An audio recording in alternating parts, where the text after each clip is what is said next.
We have possibly the greatest title for a keynote, right? Corporate entrepreneurship, how to innovate from inside to achieve the Sustainable Development Goals, which means I can ask Erika any question I want to, and it's covered by that title. So that's why he's got me on a sofa, so I could have our analysis section. Right, yeah. Okay. When it gets bad, okay. Yeah. So Erika, I think just to start off, let's start with the entrepreneurship part. So you've been in business for 25 years, and you have seen from the inside of a big firm and then starting your own firm. You know, what is the role of entrepreneurship? Sort of take us through a little bit of your career arc. So it's actually 30 years on Wall Street now. But I tell you what, the most important part of my Wall Street career was, it was actually before that when I worked at IBM. And I sold telecommunications equipment. And the thing about selling is I really do believe over the past decades, it's become a lost art.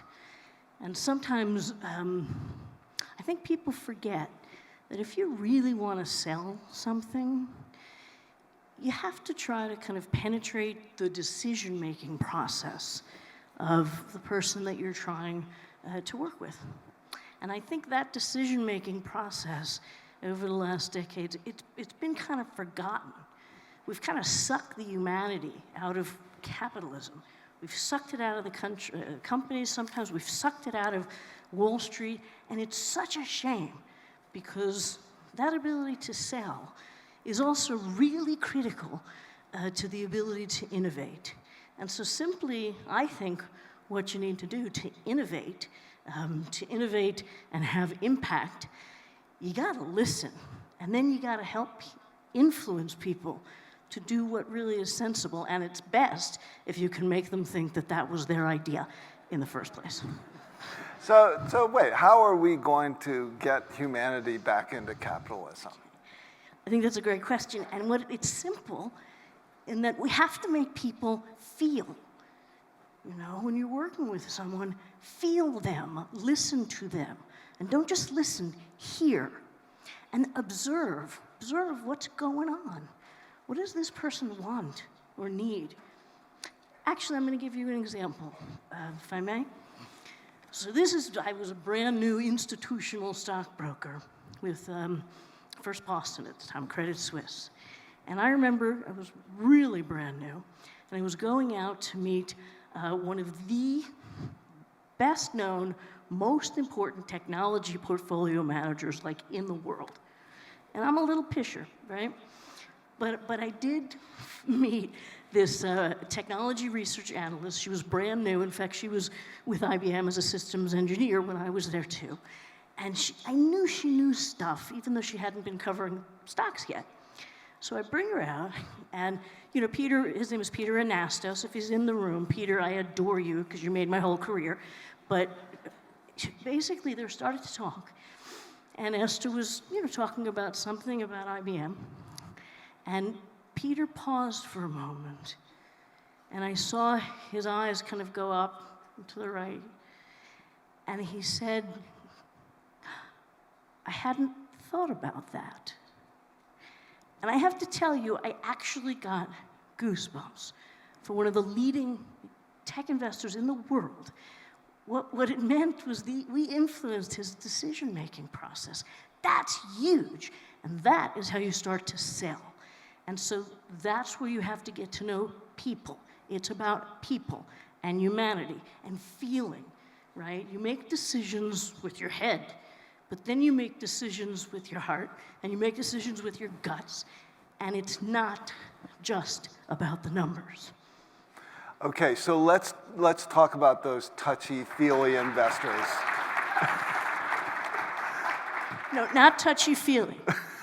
Badass, wildly informed, knowledgeable questions that need to be answered. I have to tell you, 25 years, my favorite thing is to be talking to a research analyst, forget what industry it is, and you ask a question.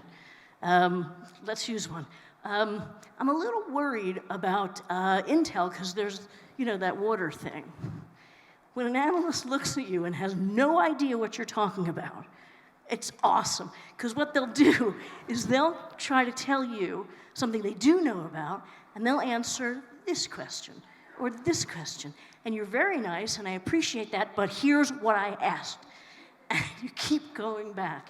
And that's how you drive research, all right? And by the way, environmental, social, and governance analysis is a discipline. It's not an investing style, it's not a strategy. ESG analysis is a discipline. And if an analyst on Wall Street, a portfolio manager, a CIO, a trustee does not know that, well, they shouldn't be managing money, and they may very well be breaking a fiduciary duty. Okay, now I'm going to finish my question. Sorry. So you got touchy-feely investors, right? And I'm just joking about that, right? So, you know, I've been following for at least 15 years when I attended my first series conference, I think, and we keep seeing, oh yeah, gazillions under management. And I mean, I have to say, from the sidelines, I don't see it moving much. So what is wrong? What's broken, or what needs to get fixed in that? You're right, it's nothing. The amount of money we've moved right now is nothing compared to the systemic risk in the financial system, but the risk and opportunity everywhere. It's nothing. All of BlackRock's AUM together, in terms of driving assets towards climate action, are nothing. So we are talking about at least a couple of decades of trillions and trillions, hundreds of trillions of dollars that need to move. So this is nothing. And the reason I say it's nothing, well, it's not nothing, it's almost nothing. The reason I say that is because this is a systems problem. This being systematically thinking about all the environmental, social, and governance factors that we have to analyze, thinking about the 17 Sustainable Development Goals, the complexity among them, the intersectionality, thinking about all those things, I don't think we have the scale of systems change that we need. And by the way, when it comes to corporate entrepreneurship, without business model change, you don't have corporate entrepreneurship. Without systems thinking, you don't have business model change, all right? So what's gonna happen is faster and faster, the companies that don't get it, that don't become part of the wave, the investors that don't become part of the wave, they're gonna be left behind. Now the question is, how fast can we repair the extent to which we have mortgaged our children's future? So the faster we innovate, either from inside or from outside, if we decide to evolve or if we decide to completely blow apart, probably you need both, right? But systems change is really what we're thinking about. By the way, I'm just curious, could those of you who have done any work on systems thinking raise your hand? I'm just, okay. That's not bad. That's pretty good. Yeah. Could those of you who have thought in detail how you would achieve an SDG, any one or more, raise your hand. That's a lot fewer hands. Yeah. Okay, so you got to get to both. One other question. For those of you that think about where your money is sleeping at night, what your money is doing, those of you who invest sustainably, could you raise your hand? Not too bad, okay? It should be 100% of you. For those, there's no reason not to. You can do this, you can do it easily, effectively, and you can beat the market at the same time. So just keep that in mind. The reason I asked those three, and there's lots of other questions, all of it relates to systems. And again, I'm an optimist. We can do this. We just have to talk intelligently about it. So you were just recently at a big group of optimists over in Davos, right? I mean, things must be moving there. Talk about complexity. Yeah. That's not the word you used backstage, but he's being gentle. Okay, so here's what's really, really important. Being able to hold kind of a dialectic, right? So you have these, brilliant, successful heads of state and corporations. Do they have the ability to make systems change? Maybe yes, maybe no. Theoretically, absolutely. But it depends. It's not a no-brainer. Meanwhile, for anyone who hasn't been there, it's an interesting place to navigate. But what you've got going on, and this is really cool, is, there's a zillion side conferences and meetings and everything else. There's so much energy and so much innovation and so much earnestness out there around, like right here at the Congress Center. I don't know. But again, having to hold the I love it, I hate it thing is tricky, On net, it's good. And I should say, Cornerstone Capital, the company, basically I wrote the business plan when I was on a plane back from an Agenda Council session for the WEF. And so, I will always be loyal for that reason. So how is Cornerstone, and I'm going to guess knowing your personality, how are you a pebble in the shoe for a business? I mean, how are you trying to influence businesses and get them to change? So, and a gentle pebble, padded, nice pebble. Sanded. Yeah, and you can turn the pebble into candy. It's fabulous, right? So the way that I find that I can be helpful, it's always through questions. The starting point for wisdom is questions, okay? When I think about MGM, thank you, MGM, which is the only place I go to play cards, but thank you for letting me know that if I'm dining at one of your places, I know that you are keeping me safe. I know that you are thinking about human trafficking. You are thinking about sexual and gender-based violence. Thank you, MGM, right? Yeah. When I think about Unilever, Unilever, thank you, for allowing, Ben and Jerry's to be part of the organization without having to change their governance, their culture, their morals. You did that, Unilever. Keep doing that. When I think about eBay, thank you, Lauren Moore, for being the very first investor in Cornerstone Capital, Inc. when we launched. And also, thank you, Pam and Pierre, for caring about freedom of speech, right? And caring that we should have an open media, right? So first, you talk about good things that great companies do, one.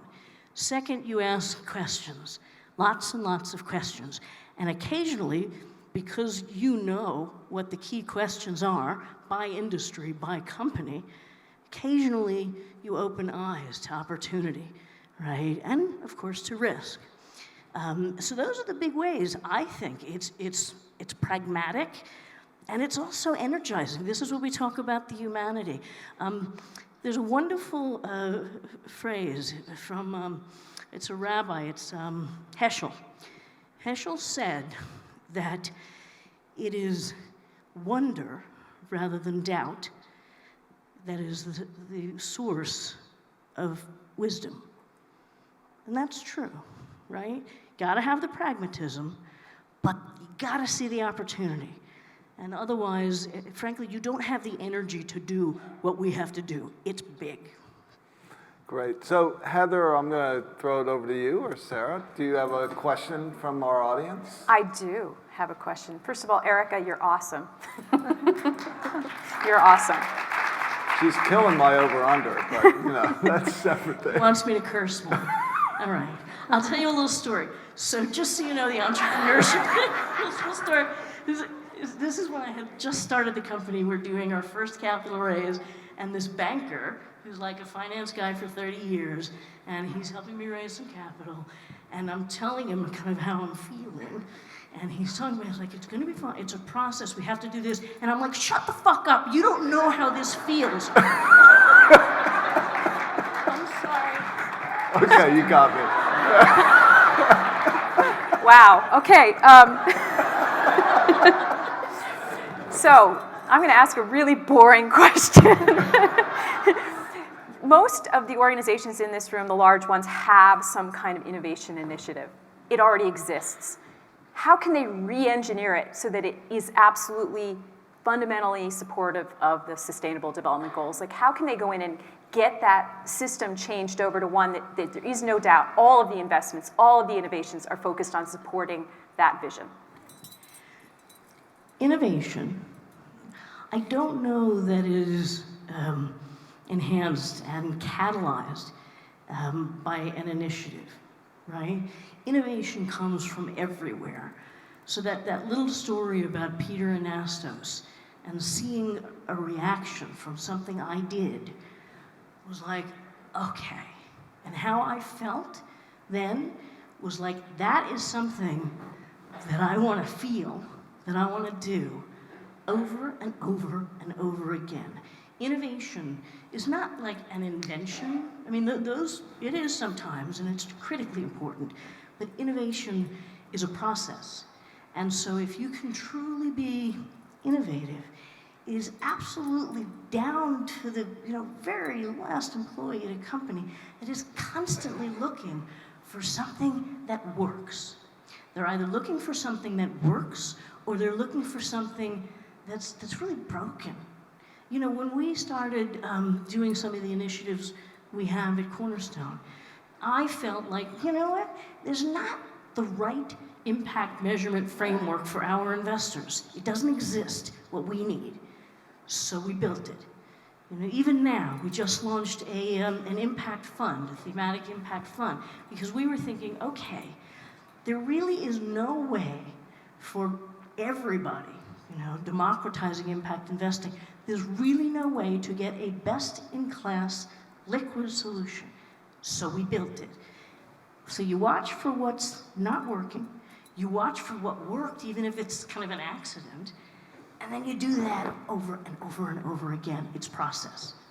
Great. So we're close to the end, but we designed our conference, for people to take practical advice away. We don't want to be way up in the ether, 30,000 feet. So what can these people at large and small companies do in terms of walking into their IR professional, their investor relations, to convince them that, well, you need to go talk to Erika, or at least you need to start talking about what we do for a living?